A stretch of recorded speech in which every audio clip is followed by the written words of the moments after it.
नाम्नां साष्टसहस्रं च ब्रूहि गार्ग्य महामते। महालक्ष्म्या महादेव्या भुक्तिमुक्त्यर्थसिद्धये। गार्ग्य उवाच सनत्कुमारमासीनं द्वादशादित्यसन्निभम् अपृच्छन् योगिनो भक्त्या योगिनामर्थसिद्धये। सर्वलौकिककर्मभ्यो मुक्तानां हिताय वै भुक्तिमुक्तिप्रदं जप्यम् अणुब्रूहि दयानिधे। सनत्कुमार भगवन् सर्वज्ञोऽसि विशेषतः आस्तिक्यसिद्धये नृणां क्षिप्रधर्मार्थसाधनम्। खिद्यन्ति मानवाः सर्वे धनाभावेन केवलो सिद्ध्यन्ति धनिनोऽन्यस्य नैव धर्मार्थकामनाः। दारिद्र्यध्वंसिनी नाम केन विद्या प्रकीर्तिता केन वा ब्रह्मविद्यापि केन मृत्युविनाशिनी। सर्वासां सारभूतैका विद्यानां केन कीर्तिता प्रत्यक्षसिद्धिता ब्रह्मन् तामाचक्ष्वदयानिधे। सनत्कुमार उवाच साधु पृष्टं महाभागा सर्वलोकहितैषिणः महतामेष धर्मश्च नान्येषामिति मे मतिः। ब्रह्म विष्णुमगादेव महेन्द्रादिमगात्मभिः सम्प्रोक्तं कथयां यद्य लक्ष्मीनाम सहस्रकम् यस्योच्चारणमात्रेण दारिद्र्यान्मुच्यते नरः। किं पुनस्तज्जपाद्यापि सर्वेष्ठार्थानमाप्नुयात्। अस्य श्रीलक्ष्मी दिव्यसहस्रनामस्तोत्रमहामन्त्रस्य आनन्दकर्दमचिक्लीतेन्दिरासुतादयो महात्मानो मगर्षयः अनुष्टुप्छन्दः। विष्णुमाया शक्तिः महालक्ष्मीः परा देवता। श्रीमहालक्ष्मी प्रसादद्वारा सर्वेष्टार्थसिद्ध्यर्थे जपे विनियोगः। ध्यानम् पद्मनाभप्रियां देवीं पद्माक्षीं पद्मवासिनीं पद्मवक्त्रां पद्महस्तां वन्दे पद्मामहर्निशम्। पूर्णेन्दुवदनां दिव्यरत्नाभरणभूषितां वरदाभय अस्ताढ्यां ध्यायेच्छन्द्रसहोदरीम्। इच्छारूपां भगवतः सच्चिदानन्दरूपिणीं सर्वज्ञां सर्वजननीं विष्णुवक्षस्थलालयां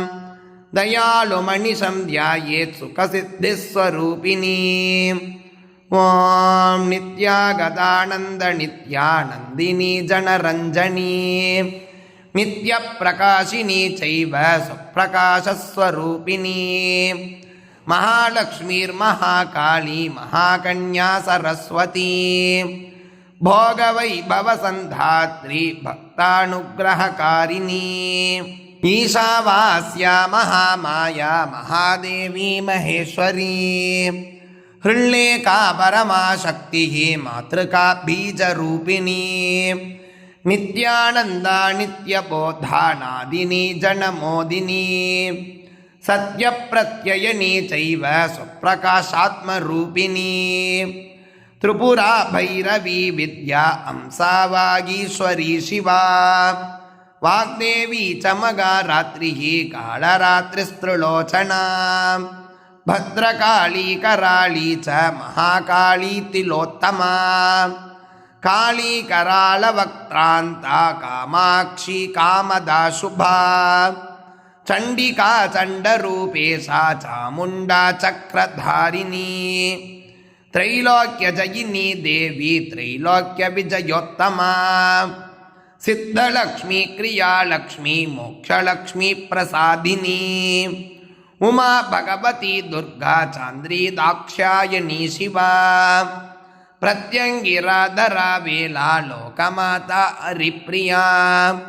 पार्वती परमा देवी ब्रह्मविद्याप्रदायिनी अरूपा बहुरूपा च विरूपा विश्वरूपिणी पंचभूतात्मिका वाणी पंचभूतात्मिका परा काली मा पंचिका वाग्मी अविप्रत्यधिदेवता देवमाता सुरेशाना देवगर्भाम्बिका धृतिः संख्या जाति क्रिया शक्ति प्रकृतिर्मोहिनी मही यज्ञ विद्या मगा विद्या गुह्य विद्या विभावरी ज्योतिष्मती मगा माता सर्वमंत्र फलप्रदा आरित्यध्वंसिनी देवी हृदय ग्रंथि भेदिनी सहस्रादित्य संकाशा चंद्रिका चंद्ररूपिणी गायत्री सोम संभूति सावित्री प्रणवात्मिका शांकरी वैष्णवी ब्राह्मी सर्वदेव नमस्कृता सेव्य दुर्गा कुबेराक्षी करवीर निवासिनी जया च विजया चैव जयंती चापराजिता कुब्जिका कालिका शास्त्री वीणा पुस्तकधारिणी सर्वज्ञ शक्ति श्री शक्ति ब्रह्म विष्णु शिवात्मिका इडा पिंगलिका मध्य मृणाली तंतुरूपिणी यज्ञेशानी प्रथा दीक्षा दक्षिणा सर्वमोहिनी अष्टांग योगिनी देवी निर्बीज ध्यान गोचरा सर्वतीर्थस्थिता शुद्धा सर्वपर्वतवासिनी वेदशास्त्र प्रभा देवी षडंगाधिपदक्रमा शिवा धात्री शुभानंदा यज्ञकर्मस्वरूपिणी व्रतिनी मेनका देवी ब्रह्माणी ब्रह्मचारिणी एकाक्षरपरा तारा भवबन्धविनाशिनी विश्वंभराधरा धारा निराधारादिकस्वरा राकाकुहूरमावास्या पूर्णिमानुमद्युतिः सिनीवाली शिवावस्या वैश्वदेवी पिशंगिला पिप्पला च विशालाक्षी रक्षोऽग्निवृष्टिकारिणी दुष्टविद्राविनी देवी सर्वोपद्रवनाशिनी शारदा शरसन्धाना सर्वशस्त्रस्वरूपिणी युद्धमध्यस्थिता देवी सर्वभूतप्रभञ्जनी अयुद्धा युद्धरूपा च शान्ता शान्तिस्वरूपिणी गंगा सरस्वती वेणी यमुना नर्मदापगा समुद्रवसना वासा ब्रह्माण्डश्रेणी मेखला पंचवक्त्रा दशभुजा शुद्धस्फटिकसन्निभा रक्ताकृष्णा स्थिता पीता सर्ववर्णानिरीश्वरी कालिका चक्रिका देवी सत्या तु वटुका स्थिता तरुणी वारुणी नारी जट्टा देवी सुरेश्वरी विश्वंभराधरा कर्त्री गलार्गल विभंजनी संध्या रात्रि दिवाज्योत्स्ना कलाकाष्ठा निमेशिका उर्वी कात्यायनी शुभ्रा संसारान्नवतारिणी कपिला कीलिका शोका मल्लिका नवमल्लिका देविका नंदिका शांता भंजिका भयभंजिका कौशिकी वैदिकी देवी सौरी रूपादिकादिमा दिग्वस्त्रा नववस्त्रा च कन्यका कमलोद्भवा श्री सौम्य लक्षणातीत दुर्गा सूत्र प्रबोधिका श्रद्धा मेधा कृति प्रज्ञा धारणा कांतिरेव च श्रुतिस्मृतिर्धृतिर्धन्या भूतिरिट्टिर्मनीषिणी विरक्तिर्व्यापिनी माया सर्वमाया प्रभंजनी मागेन्द्री मंत्रिणी सिम्मी चेन्द्रजालस्वरूपिणी अवस्थात्रय निर्मुक्ता गुणत्रय विवर्जिता ईषणात्रय निर्मुक्ता सर्वरोग विवर्जिता योगिध्यानान्तगम्या च योगध्यानपरायणा त्रयीशिका विशेषज्ञा वेदान्तज्ञानरूपिणी भारती कमला भाषा पद्मा पद्मवती कृतिः गौतमी गोमती गौरी ईशाना अंशवाहिनी नारायणी प्रभाधारा जाह्नवी शङ्करात्मजा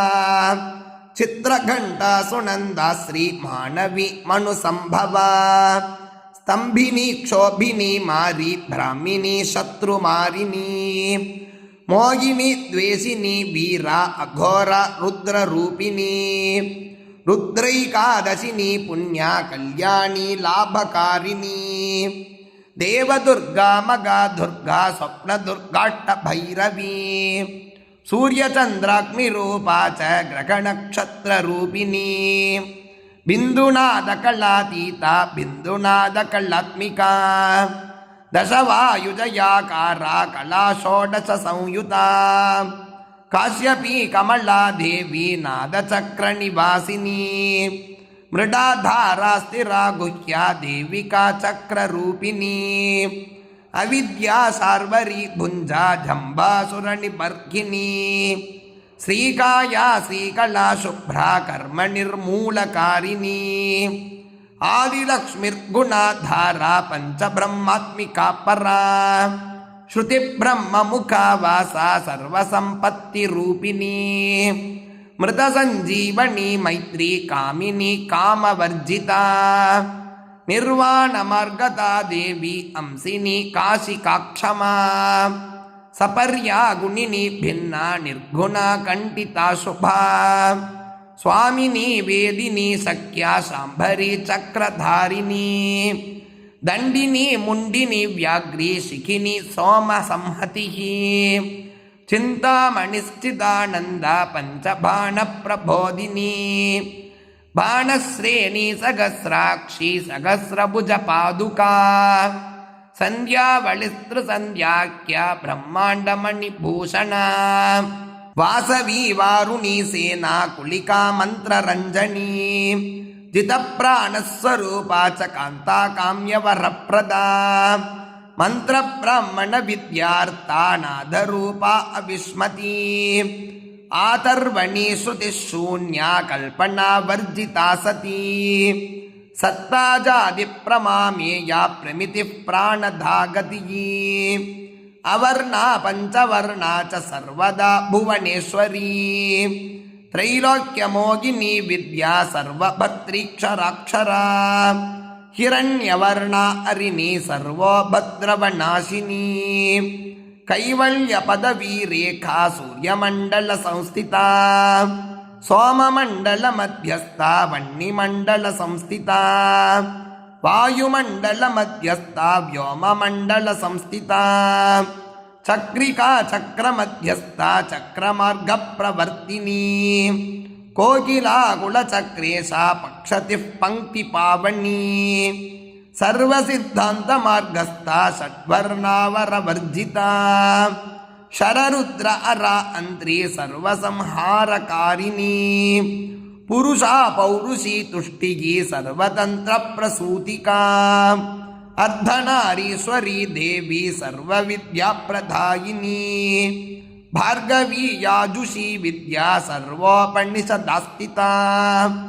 व्योमकेशाखिलप्राणा पञ्चकोशविलक्षणा पञ्चकोशात्मिका प्रत्यक् पञ्चब्रह्मात्मिका शिवा जगज्जराजनिन्त्री च पञ्चकर्मप्रसूतिका वाग्देव्याभरणाकारा सर्वकाम्यस्थितास्थितिः अष्टादशचतुष्षष्टिः पीठिका विद्ययायुता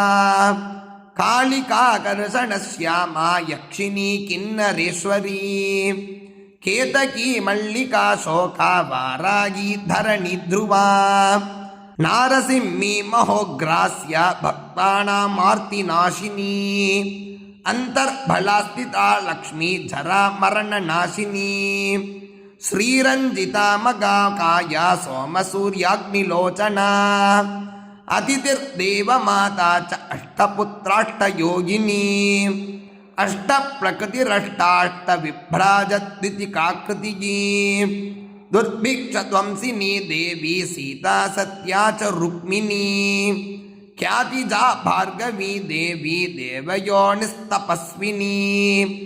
शाकंभरी मगाशोणा गरुडोपरि संस्थिता ಸಿಂಹಗಾ ವ್ಯಾಘ್ರಗಾ ದೇವಿ ವಾಯುಗಾ ಚಮಗಾದೃಗಾ ಅಕಾರಾದಿಕ್ಷಕಾರಾಂತ ಸರ್ವವಿದ್ಯಾದಿದೇವತಾ ಮಂತ್ರವ್ಯಾಖ್ಯಾನ ನಿಪುಣ ಜ್ಯೋತಿಷಾಸ್ತ್ರೈಕಲೋಚನಾ ಇಡಾ ಪಿಂಗಳಿಕಾ ಮಧ್ಯ ಸುಷುಮ್ನಾ ಗ್ರಂಥಿ ಭೇದಿನಿ ಕಾಳಚಕ್ರಾಶ್ರಯೋಪೇತ ಕಾಳಚಕ್ರಸ್ವರೂಪಿಣಿ ವೈಶಾರದಿ ಮತಿಶ್ರೇಷ್ಠ ವರಿಷ್ಠ ಸರ್ವದೀಪಿಕಾ ವೈನಾಯಕಿ ವರಾರೋಗ ಶ್ರೋಣಿವೇಲಾ ಬಗಿರ್ವಳಿಗಿ ಜಂಬಿನಿ ಜೃಂಬಿನಿ ಜೃಂಬಕಾರಿಣಿ ಗಣಕಾರಿಕಾ ಶರಣಿ ಚಕ್ರಿಕಾನಂತ ಸರ್ವವ್ಯಾಧಿ ಚಿಕಿತ್ಸಕಿ ದೇವಕಿ ದೇವ ಸಂಕಾಶ ವಾರಿಧಿ ಕರುಣಾಕರ ಶರ್ವರಿ ಸರ್ವಸಂಪನ್ನ ಸರ್ವಪಾಪ ಪ್ರಭಂಜಿನಿ ಏಕಮಾತ್ರ ದ್ವಿಮಾತ್ರ ಚತುರ್ಮಾತ್ರ ಚ ತಥಾಪರ ಅರ್ಧಮಾತ್ರ ಪರ ಸೂಕ್ಷ್ಮ ಸೂಕ್ಷ್ಮಾರ್ಥಾರ್ಥ ಪರಾಪರ ಏಕವೀರ ವಿಶೇಷಾಖ್ಯ ಷಷ್ಠಿದೇವಿ ಮನಸ್ವಿನಿ ನೈಷ್ಕರ್ಮ್ಯ ನಿಷ್ಕಳಾ ಲೋಕ ಜ್ಞಾನ ಕರ್ಮಾಧಿಕಾ ಗುಣ ಸವದ್ವಾನಂದ ಸಂದೋಗ ವ್ಯೋಮಾಕಾರಾಣಿ ರೂಪಿತಾ ಗದ್ಯಪದ್ಯಾತ್ಮಿಕಾ ವಾಣಿ ಸರ್ವಾಲಂಕಾರ ಸಂಯುತಾ ಸಾಧುಬಂಧ ಪದನ್ಯಾಸ ಸರ್ವೌಕೋ ಘಟಿಕಾನ್ವಳಿಗಿ ಷಟ್ಕರ್ಮ ಕರ್ಕಶಾಕಾರ ಸರ್ವಕರ್ಮ ವಿವರ್ಜಿತ ಆದಿತ್ಯವರ್ಣ ಚಾಪರ್ಣ ಅಮಿನೀವರ ರೂಪಿಣಿ ಬ್ರಹ್ಮಾಣಿ ಬ್ರಹ್ಮ ಸಂತಾನ ವೇದವಾಗೀಶ್ವರಿ ಶಿವ ಪುರಾಣ ನ್ಯಾಯ ಮೀಮಾಂಸಾ ಧರ್ಮಶಾಸ್ತ್ರಾಗಮಶ್ರುತ ಸದ್ಯೋ ವೇದವತಿ ಸರ್ವ ಅಂಸಿ ವಿದ್ಯಾದಿದೇವತಾ ವಿಶ್ವೇಶ್ವರಿ ಜಗದ್ಧಾತ್ರಿ ವಿಶ್ವನಿರ್ಮಾಣಕಾರಿಣಿ ವೈದಿಕಿ ವೇದರೂಪಾ ಚ ಕಾಳಿಕಾ ಕಾಳರೂಪಿಣಿ ನಾರಾಯಣಿ ಮಗಾದೇವಿ ಸರ್ವತತ್ವಪ್ರವರ್ತಿನಿ ಹಿರಣ್ಯವರ್ಣರೂಪಾ ಚ ಹಿರಣ್ಯಪದ ಸಂಭವ ಕೈವಲ್ಯ ಪದವಿ ಪುಣ್ಯ ಕೈವಲ್ಯ ಜ್ಞಾನ ಲಕ್ಷಿತಾ ಬ್ರಹ್ಮ ಸಂಪತ್ತಿ ರೂಪಾ ಚ ಬ್ರಹ್ಮ ಸಂಪತ್ತಿಕಾರಿಣಿ ವಾರುಣಿ ವಾರುಣಾರಾಧ್ಯ ಸರ್ವಕರ್ಮ ಪ್ರವರ್ತಿನಿ ಏಕಾಕ್ಷರ ಪರಾಯುಕ್ತ ಸರ್ವದಾರಿದ್ರ್ಯ ಭಂಜಿನಿ ಪಾಶಾಂಕುಶಾನ್ವಿತಾ ದಿವ್ಯಾ ವೀಣಾ ವ್ಯಾಖ್ಯಾನ ಸೂತ್ರಭೃತ್ ಏಕಮೂರ್ತಿಸ್ತ್ರಯೀ ಮೂರ್ತಿಗೆ ಮಧುಕೈಟಪ ಭಂಜಿನಿ ಸಾಂಖ್ಯ ಸಾಂಖ್ಯವತಿ ಜ್ವಾಲಾ ಜ್ವಲಂತಿ ಕಾಮರೂಪಿಣಿ ಜಾಗ್ರಂತಿ ಸರ್ವಸಂಪತ್ತಿಗೆ ಸುಷುಪ್ತ ಸ್ವೇಟ್ಟದಾಯಿನಿ ಕಪಾಲಿನಿ ಮಗಾದ್ರಂಟ ಭೃಕುಟಿ ಕುಟಿಲಾಳನ ಸರ್ವಾವಾಸಾ ಸುವಾಸಾ ಚ ಬೃಗತ್ಯಟ್ಟಿಷ್ಟ ಶಕ್ವರಿ ಛಂದೋ ಗಣಪ್ರತಿಷ್ಠಾ ಚ ಕಲ್ಮಾಶಿ ಕರುಣಾತ್ಮಿಕಾ ಚಕ್ಷುಷ್ಮತಿ ಮಹಾಘೋಷ ಖಡ್ಗಚರ್ಮಧರಾಶನಿಗಿ ಶಿಲ್ಪವೈಚಿತ್ಯ ವಿದ್ಯೋತ ಸರ್ವತೋ ಭದ್ರವಾಸಿನಿ ಅಚಿಂತ್ಯ ಲಕ್ಷಣಾಕಾರ ಸೂತ್ರಭಾಷ್ಯ ನಿಬಂಧನ ಸರ್ವವೇದಾರ್ಥ ಸಂಪತ್ತಿಯೇ ಸರ್ವಶಾಸ್ತ್ರಾರ್ಥ ಮಾತೃಕಾ ಅಕಾರಾದಿಕ್ಷಕಾರಾಂತ ಸರ್ವವರ್ಣಕೃತಸ್ಥಲ ಸರ್ವಲಕ್ಷ್ಮೀ ಸದಾನಂದ ಸಾರವಿದ್ಯಾ ಸದಾಶಿವ ಸರ್ವಜ್ಞ ಸರ್ವಶಕ್ತಿಶ್ಚ ಕೇಚರಿ ರೂಪ ಗೋಚ್ಛ್ರಿತ ಅಣಿಮಾದಿಗುಣೋಪೇತ ಪರಾಕಾಟ್ಟ ಪರಾಗತಿಗಿ ಹಂಸಯುಕ್ತ ವಿಮಾನಸ್ಥ ಹಂಸಾರೂಢ ಶಶಿಪ್ರಭಾ ಭವಾನಿ ವಾಸನಾಶಕ್ತಿ ಆಕೃತಿಸ್ಥಾಖಿಲಾಖಿಲ ತಂತ್ರಗೇತೃವಿಚಿತ್ರಾಂಗಿ ವ್ಯೋಮಗಂಗಾ ವಿನೋದಿನಿ ವರುಷಾ ಚ ವಾರ್ಷಿಕಾ ಚೈವ ಋಗ್ಯಜುಸ್ಸಾಮರೂಪಿಣಿ ಮಗಾ ನದಿ ನದಿ ಪುಣ್ಯ ಗಣ್ಯ ಪುಣ್ಯ ಗುಣಕ್ರಿಯಾ ಸಮಾಧಿಗತ ಲಭ್ಯಾರ್ಥ ಶ್ರೋತವ್ಯ ಸ್ವಪ್ರಿಯಾಘೃಣ ನಾಮಾಕ್ಷರ ಪರಾ ದೇವಿ ಉಪಸರ್ಗಣಖಾಕ್ಷಿತ ನಿಪಾತೋರುರ್ದ್ವಯೀ ಜಂಘಾ ಮಾತೃಕಾ ಮಂತ್ರರೂಪಿಣಿ ಆಸೀನಾ ಚ ಶಯಾನಾ ಚ ತಿಷ್ಟಂತಿ ಧಾವನಾಧಿಕಾ लक्ष्यलक्षणयोगाढ्या ताद्रूप्यगणनाकृतिः सैकरूपानैकरूपा सिन्धुरूपा तदाकृतिः समासतद्धिताकारा विभक्तिर्वचनात्मिका स्वाहाकारा स्वधाकारा श्रीपत्यर्थाङ्गनन्दिनी गम्भीरा गगना गुह्या योनिलिङ्गार्थधारिणी वासुकि संसेव्या चपलावरवर्णिनी कारुण्याकार संपत्तिः कीलकृन्मन्त्रकीलिका शक्तिबीजात्मिका सर्वमन्त्रेष्टाक्षय कामना आग्नेयी पार्थिवा आप्या वायव्या व्योमकेतना सत्यज्ञानात्मिका नन्दा ब्राह्मी ब्रह्म सनातिनी अविद्या वासना माया प्रकृतिः सर्वमोगिनी शक्तिर्धारण शक्तिश्च चिदचित् शक्ति योगिनी वक्त्रारुणा मगा माया मरीचित् मदमर्धिनी विराट स्वागा स्वदा शुद्धा निरुपास्ति सुभक्तिगा निरूपिता द्वयी विद्या नित्या नित्यस्वरूपिणी वैराजमार्ग संसारा सर्वसत्पथदर्शिनी जालंधरी मृडानी च भवानी भवभञ्जनी त्रैकालिक ज्ञान तंतुः त्रिकाल ज्ञानदायिनी इति श्री लक्ष्मी सहस्रनाम स्तोत्रम् संपूर्णम्।